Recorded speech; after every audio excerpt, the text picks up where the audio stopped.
Viral একটি dessert recipe আজকে আমি তোমাদের সাথে শেয়ার করব। ঝটপট মিষ্টি কিছু খেতে চাইলে আজকের এই রেসিপিটা জাস্ট কোনো তুলনা হয় না। আশা করছি তোমাদের অনেক বেশি পছন্দ হবে, কারণ একদম ঘরোয়া উপকরণে আর কম সময়ে ঝটপট তোমরা এই ডেজার্টটি তৈরি করতে পারবে। তাহলে চলো দেখতে থাকো যে আমি কিভাবে কি করছি। সেজন্য তোমরা দেখতে পেলে আমি এখানে নিয়ে নিলাম ১ কাপ সাগু। সাগু কিন্তু সবার ঘরেই থাকে। আর এই সাগুটা অবশ্যই তোমাদের দরকার অনুযায়ী বা প্রয়োজন অনুযায়ী বাড়িয়ে বা কমিয়ে নিতে পারো। সাগু নিয়ে নিলাম। এবার সাগুটাকে খুব ভালো করে ২-৩ বার ধুয়ে নিব। আর ধুয়ে তারপর দেখতে পাচ্ছ একদম সাগু সমান, সমান করে পানি দিয়ে ঢেকে এটাকে ১০ মিনিটের মতো রেস্টে রেখে দিব। তাহলে ফিরে আসছি ১০ মিনিট পর। ১০ মিনিট পর দেখতে পাবে যে সম্পূর্ণ পানিটা সাগু খুব সুন্দর করে শুক করে নিয়েছে। কিন্তু তারপরও দেখো সাগুটা কিন্তু অনেকটাই জর্জরে। এরকম জর্জরে থাকতে হবে। তাহলেই কিন্তু আমাদের মিষ্টিটা অনেক পারফেক্ট হবে।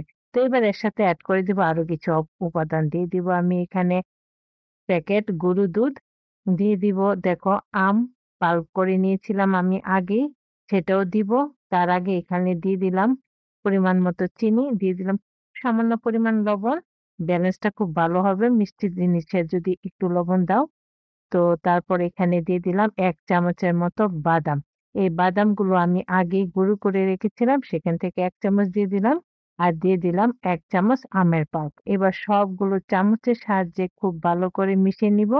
আর চামচের সাহায্যে মিশানো না গেলে হাত তো আছেই, হাত দিয়ে কিন্তু খুব সুন্দর করে মিশানো যাবে। তো দেখো সবগুলো আমি খুব ভালো করে মিশানোর চেষ্টা করছি। ভালো করে মিশিয়ে নিতে হবে। তো সবগুলো খুব ভালো করে মিশানোর পর দেখতে পাবে যে একটা ডোর মতো তৈরি হয়ে যাবে। আর ডোটা যেন খুব বেশি শক্ত না হয় সেদিকে খেয়াল রাখতে হবে। তো দেখতে পাচ্ছ আমি কিন্তু অলরেডি ডো তৈরি করে নিয়েছি। এবার হাতটা পরিষ্কার করে নিয়ে হাতে আমি দিয়ে দিলাম একটু ঘি। ঘিটা ভালো করে মাখিয়ে নিয়ে তারপর এখান থেকে ছোট্ট, ছোট্ট করে বলের মতো করে নিয়ে নিব। নিয়ে এবার বলের শেপ দিয়ে নিব। এই কাজটা কিন্তু খুব চটপট করে হয়ে যায়। একটুও সময় লাগে না। মানে মাত্র ১ মিনিটেই তোমরা সবগুলো বল তৈরি করে নিতে পারবে। দেখতে পাচ্ছ? এরকমভাবে সম্পূর্ণ ডোটা থেকে আমি বলগুলো তৈরি করে নিব। আর তৈরি করার পর তোমাদের দেখিয়ে দিচ্ছি দেখতে কতটা সুন্দর লাগছে। দেখতে যতটা সুন্দর এই রেসিপিটা খেতে কিন্তু ঠিক ততটাই। একবার বাড়িতে ট্রাই করো তাহলেই কিন্তু বুঝতে পারবে। আর আমি বলছি খুব ঝটপট কিন্তু তোমরা এটা তৈরি করে নিতে পারবে। তো দেখো সবগুলো তৈরি হয়ে গেছে বল। এবার চলে যাব চুলায়। চুলায় কিন্তু আগেই আমি দুধ বসিয়ে রেখেছিলাম। দুধটা জাল দিয়ে অলরেডি অনেকটা ঘন করে ফেলেছি। এবার আবারও ভালো করে জাল দিয়ে নিচ্ছি। আর দেখতে পাচ্ছ একদম কিন্তু দুধটা টগবগ করে ফুটছে। এরকম ফুটন্ত অবস্থাতে আমরা এড করে দিব তৈরি করে রাখা মিষ্টির বলগুলো। এক, এক করে সবগুলো দিয়ে দিব। আর তোমরা হয়তোবা ভাবছো যে বলগুলো না জানি ভেঙে যায় বা একসাথে হয়ে যায়। এরকম কিছুই হবে না। তোমরা নিশ্চিন্তে খুব সুন্দর করে এক, এক করে বলগুলো দিয়ে দিবে। তবে একটা কথা মাথায় রাখতে হবে, বল দেওয়ার সাথে, সাথেই কিন্তু নাড়াচাড়া করা যাবে না।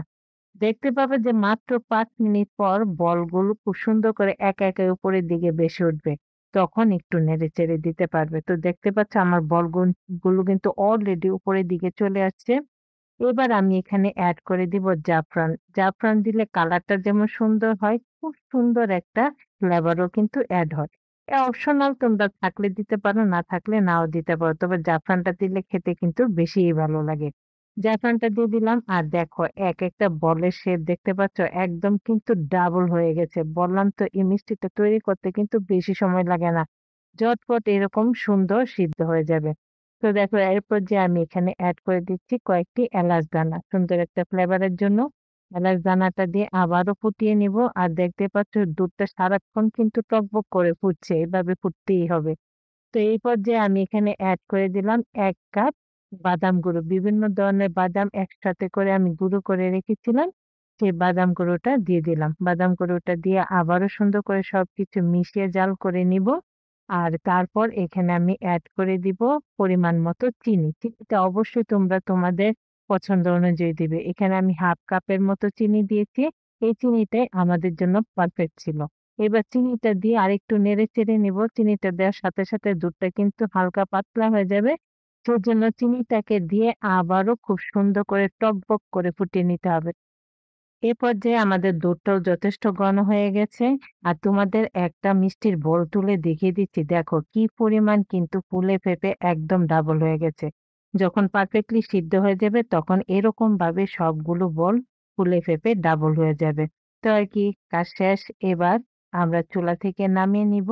আর তারপর এর সাথে এড করে দিব আরো একটু উপাদান। আর সেটা হচ্ছে ১ম এ যে আমের পাল্পটা আমি তৈরি করে রেখেছিলাম সেটা। গরম দুধে এড করলে রিস্ক থাকে অনেক সময় দুধটা কেটে যায়। সেজন্য আমি দুধটা একটু ঠান্ডা করে নিয়ে তারপর আমের পাল্পটা এড করে দিব। আমের পাল্পটা দিয়ে এবার খুব সুন্দর নেড়েচেড়ে সবকিছুর সাথে মিশিয়ে নিও। বাস, এবার পরিবেশনের জন্য প্রস্তুত আমাদের আজকের সাগর কাচের পায়েস অথবা সাগর রসমালাই, যে নামেই ডাকো না কেন, খেতে সুস্বাদু হতে হলো, তাই তো?